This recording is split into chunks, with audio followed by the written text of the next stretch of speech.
नमस्कार विद्यार्थी मित्रांनो. उद्या होणाऱ्या BMC, JEE मेकॅनिकल आणि इलेक्ट्रिकलसाठी सर्वांचा अभ्यास झालाच असेल. सर्वजण तयारीमध्ये असणारच आहे उद्याच्या एक्झामसाठी, जे की सेकंड आणि थर्ड शिफ्टमध्ये होणार आहे. तरी जाता जाता एक्झाममध्ये कुठले कुठले इम्पॉर्टंट टॉपिक्स आहेत, जे मागच्या वर्षी आले होते किंवा या वर्षीच्या सब इंजिनिअरच्या एक्झामला येऊन गेलेले टॉपिक आहे, किंवा JEEच्या एक्झामनुसार कुठले कुठले इम्पॉर्टंट टॉपिक लास्टला जाता जाता रिवाईज करून जावे, याचं सेशन आज आपण घेणार आहोत. आणि जे पण काही टेक्निकलला इनिशियली आपल्याला 10 मार्काचा ते 10 ते 12 मार्कांचा जो सिलॅबस केला पाहिजे, कारण सिलॅबस जर बघितला तर भरपूर व्हास्ट सिलॅबस आहे आपला. आणि जाता जाता आपल्याला कुठल्या टॉपिकला जास्त वेटेज दिलं गेलं पाहिजे, कुठल्या टॉपिकची जास्त रिव्हिजन केली गेली पाहिजे, या टॉपिकबद्दल आपण आज चर्चा करणार आहोत. आणि जेणेकरून कमी एफर्ट्समध्ये आपल्याला मॅक्सिमम स्कोअर करता येईल. 10 ते 12 मार्कांचं सिलॅबसचं मी तर सांगणारच आहे, पण जर क्वेश्चन येत नसेल तर त्याच्या ट्रिक्स आणि तो सॉल्व कसा करायचा याच्याबद्दल मी थोडं गायडन्स करणार आहे. तर कनेक्ट राहा. आणि प्रत्येक सब्जेक्ट वाईज मी तुम्हाला एक्सप्लेन करणार आहे की कुठल्या गोष्टींना जास्त वेटेज दिलं गेलं पाहिजे. तर आपण या सेशनमध्ये 10 ते 12 मार्क्स कसे आपल्याला मिळतील आउट ऑफ 30, याबद्दल आपण डिस्कशन करूया. तर आपलं जे टेक्निकल सेशन मी जे आता घेणार आहेत, हे वेटेजनुसार घेणार आहेत की कुठले कुठले टॉपिक हे इम्पॉर्टंट आहे, म्हणजे IBPSचे फेवरेट टॉपिक्स कुठले आहेत की ज्याचे चान्सेस खूप आहेत एक्झामला येण्यासाठी. सो पहिला आपला टॉपिक आहे मिलिंग बद्दल. जास्त प्रश्न विचारले जातात. मोस्टली मिलिंगचा टॉपिक आला तर त्याचे टाईप्स, त्यानंतर त्याचा मशीनिंग टाईम मीटर पर मिनिटमध्ये जो विचारला जातो, मोस्टली न्यूमरिकल्स असते. यामध्ये मी तुम्हाला हेही सांगेल की कुठल्या याच्यावरती थिअरी विचारली जाईल, कुठल्या याच्यावरती न्यूमरिकल विचारले जातील. टाईप्स ऑफ मिलिंगमध्ये up milling, down milling, straddle milling वगैरे असे मिलिंगचे टाईप्स आहेत, जे तुम्हाला इव्हन डिप्लोमाच्या बुक्समध्ये पण मिळतील. आणि मी परत एकदा सांगेल की सब इंजिनिअरचा पेपर ज्याप्रमाणे टफ आला होता, त्याप्रमाणे JEEचा पेपर तेवढा टफ येणार नाही, पण लॉजिकल येईल. सो प्लीज स्टेटमेंट केअरफुली वाचा. स्टेटमेंट जे असतील हे कॉम्प्लिकेटेड असू शकतात. त्यानंतर जेव्हा तुम्ही सॉल्व करायला घ्याल तेव्हा मी प्रत्येकाला हेच सजेस्ट करेल की टाईम मॅनेजमेंट व्यवस्थित करा. फक्त ज्या सिक्वेन्समध्ये पेपर दिला आहे त्या सिक्वेन्समध्ये न करता तुम्ही जर टाईम मॅनेजमेंट प्रॉपर केलं, मी टाईम मॅनेजमेंट कसं करावं, काय करावं ॲट द एंड ते पण सांगेल, किंवा मी कुठल्या कुठल्या ट्रिक्स ज्या यूज केल्या होत्या एक्झाम क्लिअर करण्यासाठी त्याही तुम्हाला यामध्ये सांगेल. सो मिलिंगवरती मोस्टली जास्त फोकस असतो. मिलिंगचा टाईप्स आणि मशीनिंग टाईम कॅल्क्युलेशन करण्यासाठी. आणि नॉमेनक्लेचर, आरबारवरती माउंट केला जातो मिलिंग कटर, किंवा त्याचा जो सेटअप कसा असतो तो तुम्हाला माहिती पाहिजे. अँगल्स, मिलिंग कटरचे अँगल्स कोणत्या याला कसे कसे, कुठल्या मटेरियलला काय काय असतात, एकदा त्याच्यावरती पण फोकस करा. त्यानंतर ड्रिलिंगवरती विचारला जातो प्रश्न. ड्रिल बिटचं नॉमेनक्लेचर हे फिक्स आहे, म्हणजे लाईक याच्यावरती क्वेश्चन थेरॉटिकली येण्याचे चान्सेस खूप जास्त आहे. जसं की ब्रासला ड्रिल बिटचा जो अँगल जो आहे तो किती पाहिजे, प्रत्येक मटेरियल वाईज त्याचे अँगल्स व्हॅरी होत जातात. हेलिक्स अँगल कसा हवा, किती हवा, यावरती क्वेश्चन येऊ शकतात. सो प्लीज रिवाईज करताना याला इम्पॉर्टन्स द्या. याच्यानंतर ग्राइंडिंगवरती क्वेश्चन येतात. सिलेक्शन ऑफ ग्राइंडिंग व्हील आपण कसं करतो, म्हणजे त्याचे ट्रूईंग काय असतं, याच्यावरती क्वेश्चन आला होता आता सब इंजिनिअरला. ड्रेसिंग काय असतं, करेक्ट. त्यानंतर ग्रीड साईज काय असते, सॉफ्ट ग्राइंडिंग व्हील कधी यूज करायचं, कुठल्या मटेरियलला यूज करायचं, हार्ड ग्राइंडिंग व्हील कुठल्या मटेरियलला यूज करायचं. So this is a finishing process. त्यानंतर मशीनिंग प्रोसेसमध्ये शेपिंग आणि प्लेनर येते. यावरती सब इंजिनिअरलाही एक न्यूमेरिकल आलं होतं की त्यामध्ये मशीनिंग टाईम कॅल्क्युलेशन करायला लावतात.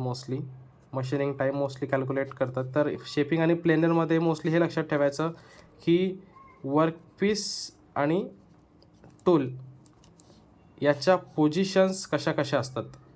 यामध्ये बेसिक फक्त एवढंच करा, वर्कपीस आणि टूल याच्या पोझिशन कशा कशा असतात, याचं मेकॅनिझम कुठलं असतं आणि याचा मशीनिंग टाईम कसा कॅल्क्युलेट करतात. That's it. मी जेवढं सांगतो विद्यार्थी मित्रांनो, हे तुम्ही जरी केलं तरी तुम्ही टेक्निकलमध्ये चांगला स्कोअर करू शकतात, कारण दिस इज अ की पॉईंट्स जे टेक्निकलमध्ये विचारण्याची शक्यता आहे. वेल्डिंगमध्ये जर आपण जाण्याचा प्रयत्न जर केला तर वेल्डिंग हा एकदम इम्पॉर्टंट टॉपिक आहे. वेल्डिंग ही लागतेच, डिमांडिंग आहे खूप वेल्डिंग, जास्त वेल्डर्स मिळत नाही आहे सध्या.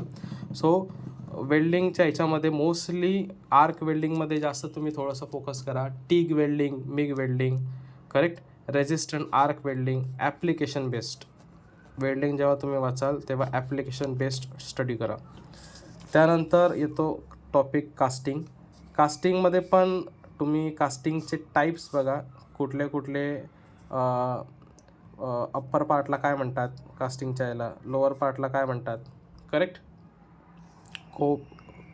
क्रॉप आणि ड्रॅग असे आपण मोस्टली नॉमेनक्लेचर हे करताना यूज करतो. कास्टिंगमध्ये सगळ्यात महत्त्वाचं आहे की त्याचे टाईप्स, इन्व्हेस्टमेंट कास्टिंग आहे, वॅक्स कास्टिंग जे आहे हे कुठले, त्याचे ॲप्लिकेशन्स कुठले कुठले आहेत याच्यावरती मोस्टली फोकस करा. कास्टिंग जर कराल तर ॲप्लिकेशनवर जास्त फोकस करा, ॲप्लिकेशनवरती क्वेश्चन येण्याची शक्यता जास्त आहे. त्यानंतर तुम्ही डाय आणि पंच जेव्हा घेतात, म्हणजे जेव्हा फॉर्मिंगचे ऑपरेशन्स असतात मोस्टली आपले, ब्लँकिंग आणि पंचिंगवरती न्यूमरिकल येऊ शकतात, साईज, पंच साईज किंवा ब्लँक साईज काढण्यासाठी, करेक्ट. त्यानंतर इम्पॉर्टंट टॉपिक आहे अजून सुपर फिनिशिंग प्रोसेस. ब्रॉचिंगवरती एक क्वेश्चन येऊ शकतो, ॲज अ ती फिनिशिंग प्रोसेस म्हणून यूज केली जाते मोस्टली.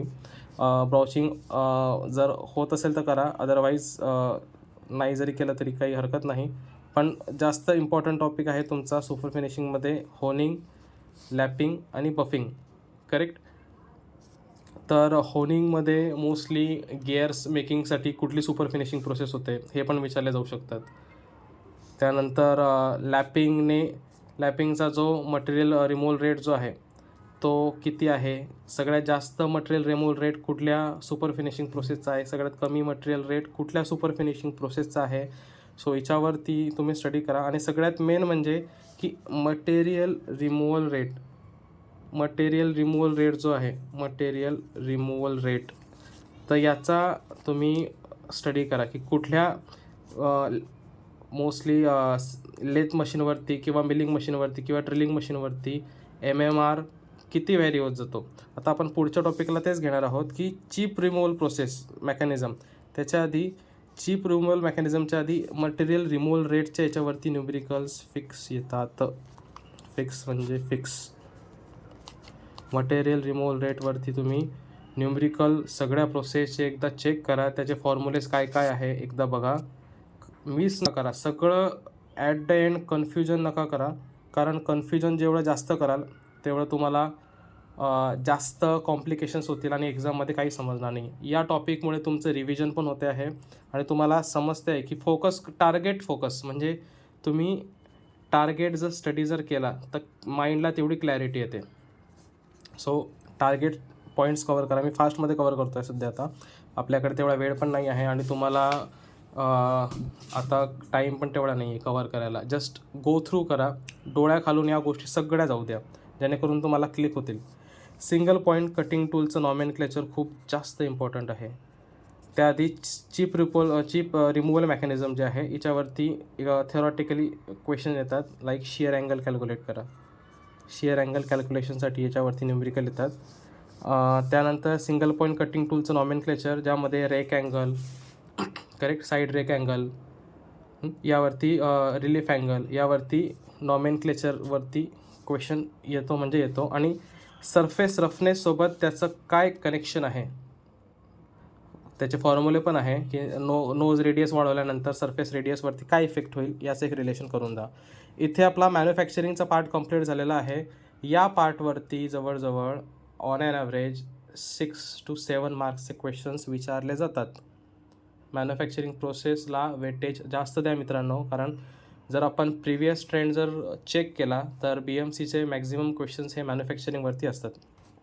त्यानंतर सेकंड जो टॉपिक आहे सेम, म्हणजे BMC ज्या IBPS थ्रू ज्या एक्झाम्स कंडक्ट केल्या जातात तर याच्यामध्ये IC engine plus vehicle parts मी कंबाईन केलेला आहे टॉपिक. ॲक्च्युली हा वेगवेगळा पार्ट आहे, पण ऑटोमोबाईल इंजिनिअरिंगवरती जवळजवळ 5 ते 6 मार्कांचे क्वेश्चन्स विचारले जातात. हिच्यामध्ये सगळ्यात क्रीम टॉपिक आहे, IBPSC विचारू शकते, ते आहे डिटोनेशन अँड नॉकिंग. SI आणि CI इंजिनमधलं जे डिटोनेशन आणि नॉकिंग होते ते विचारले जातात. आणि त्यांचे जे कंपॅरिझन जे आहे, म्हणजे लाईक कंपॅरिझन, SI इंजिनमध्ये जर मला डिटोनेशन आणि नॉकिंग कमी करायचं असेल तर मला कॉम्प्रेशन रेशो कसा ठेवला पाहिजे, टेम्परेचर कसं ठेवलं पाहिजे, करेक्ट, प्रेशर कसं ठेवलं पाहिजे, इग्निशन लॅग कसा पाहिजे, इग्निशन ॲडव्हान्स कसा पाहिजे, करेक्ट. याचा तुम्ही फास्टमध्ये चार्ट बघायचे, चार्ट्स पण अवेलेबल आहेत. तुम्ही जर गुगल जरी केलं, तुमच्याकडे नसेल जरी, तर गुगल केल्यानंतर तुम्हाला ते चार्ट्स मिळतात. तर हे बघा, कारण क्वेश्चन येताना फक्त असं येतो की जर मला डिटोनेशन कमी करायचं असेल या इंजिनमध्ये, तर त्यामध्ये कंप्रेशन रेशो कसा वाढवायला पाहिजे, कुठल्या पॅरामीटर्स चेंज करायला पाहिजे. तर हा सब इंजिनियरला पण प्रश्न आलेला आहे यावर्षीच्या. त्यानंतर वॉल डायग्रॅम जी आहे 2 स्ट्रोक आणि 4 स्ट्रोक इंजिनची, की वॉल्स जो आहे फ्लुइड सक्शन करण्यासाठी, एअर फ्युएल मिक्सचर करण्यासाठी, करेक्ट, तो कुठल्या वेळेला एक्झॉस्ट कधी ओपन करायचा, एक्झॉस्ट कधी क्लोज करायचा, इनलेट कधी ओपन करायचा, इनलेट कधी क्लोज करायचा. त्यानंतर स्टायचोमेट्रिक मिक्सचर काय असते, एअर फ्युएल मिक्सचर किती मेंटेन करायचं, यावरतीही क्वेश्चन येईल. इंजेक्शन सिस्टीम, म्हणजे मोस्टली आपण MPFI डिझेल इंजिन जर असेल तर injection system multi point fuel injection वापरतो, आणि पेट्रोल जर असेल तर त्यासाठी कार्बोरेटर आपण यूज करतो. तो फ्युएल इंजेक्शन सिस्टीम पण तेवढीच इम्पॉर्टंट आहे. ऑटो आणि डिझेल सायकलला पण एक दुसरं नाव आहे, त्याचा पण तुम्ही जाता जाता एकदा फक्त बघून जा की कॉन्स्टंट प्रेशर कुठे असते, कॉन्स्टंट व्हॉल्यूम कुठे आहे, correct. Auto cycle means constant volume, आणि डिझेल सायकलमध्ये एक कॉन्स्टंट प्रेशर आणि एक कॉन्स्टंट व्हॉल्यूम तिथे असतो. आणि कार्नॉट सायकल पण एकदा बघा, कारण या सायकलवरती मेजरली प्रश्न येऊ शकतात. So this is a very important topic. Detonation knocking यामध्ये इम्पॉर्टंट टॉपिक झाला जास्त. त्यानंतर पॅरामीटर्स त्याचे, करेक्ट. फ्युएल इंजेक्शन जे आहे त्यावरती क्वेश्चन येण्याचे चान्सेस आहेत, आणि ऑटो आणि डिझेल सायकल त्यावरती क्वेश्चन येऊ शकतो. आणि सगळ्यात महत्त्वाचा टॉपिक आहे ज्यावरती 2 मार्क्स येतात, तो आहे ट्रान्समिशन सिस्टीम, इंजिन आणि त्यानंतर फ्लायव्हील. तर फ्लायव्हीलचं फंक्शन काय आहे, हाही प्रश्न येऊन गेला आहे एक्झामला. फ्लायव्हील का वापरतो आपण, फ्लायव्हीलचे टाईप्स कुठले आहेत तेही विचारतात. त्यानंतर क्लच सिस्टीम पण त्यामध्ये हे विचारतात, पण क्लचवरती अजून एवढा क्वेश्चन आलेले नाही आहे. पण नंबर ऑफ प्लेट्स किती यूज करू शकतो क्लचमध्ये, करेक्ट, त्यावरती क्वेश्चन तयार होऊ शकतो. त्यानंतर प्रोपेलर शाफ्टवरती क्वेश्चन आलेला आहे, करेक्ट. प्रोपेलर शाफ्टचं मटेरियल मोस्टली विचारलं जाते, कुठल्या मटेरियलचं प्रोपेलर शाफ्ट बनलेला असतो. आणि सगळ्यात महत्त्वाचं म्हणजे डिफरन्शियलवरती हा प्रश्न येतो. डिफरन्शियलवरती जर नाही आला तरी epicyclic gear train, correct, application wise question दिलेला जातो. JEEमध्ये क्वेश्चन आलेला होता की व्हेकलवरती एक मडमध्ये अडकलेली आहे गाडी, आणि कुठल्या टाईपचं डिफरन्शियल यूज कराल तुम्ही, तर डिफरन्शियलवरती एक सेपरेट टॉपिक आहे हा. तर यावरती क्वेश्चन येण्याचे चान्सेस खूप जास्त आहे. त्यानंतर सगळ्यात इम्पॉर्टंट टॉपिक अजून आहे व्हीलवरती मोस्टली नॉमेनक्लेचर व्हीलचं विचारलं जाते. टाईप सिलेक्शन कसं करणार तुम्ही व्हीलचं, रॅडियल प्लाय कुठे यूज होतो, क्रॉस प्लाय कुठे यूज होतो, त्यावरती क्वेश्चन बनण्याचे चान्सेस आहेत. हार्डली 5 ते 6 प्रश्न या टॉपिकवरती विचारण्याचे शक्यता खूप जास्त आहे. आणि हे टॉपिक जर तुम्ही व्यवस्थित रिवाईज जर केले तरी तुम्हाला 12पैकी कमीत कमी 7 ते 7 to 8 मार्क्स मिळण्याचे चान्सेस मित्रांनो तिथे तयार होतात. सो 7 to 8 मार्क्स फक्त 2 विषयामध्ये मिळवणं टेक्निकलमध्ये ही खूप मोठी गोष्ट आहे. सो मी तुम्हाला एवढंच हे करेल की बऱ्याच मुलांना जर कन्फ्युजन होत असेल, बऱ्याच मुलांना असं वाटत असेल एक्झामला की आता खूप जास्त मी वाचलेलं आहे, मी काय करावं आता एंडला जाता, तर हा तुम्ही ॲज अ रिव्हिजन म्हणून पण बघू शकतात. आणि यामध्ये मी ज्या गोष्टी दिल्या आहे त्या गोष्टी फक्त एकदा साधारणतः 1 तास देऊन तुम्ही फक्त याचा स्टडी करा, त्याचा तुम्हाला खूप जास्त फायदा मिळेल आणि कॉन्फिडंट तुमचा बूस्ट होईल. मी पुढचे सेशन्स पण आता हळूहळू अपलोड करतो आहे, जेणेकरून तुमच्या मनामधली जी भीती आहे ती कमी होईल.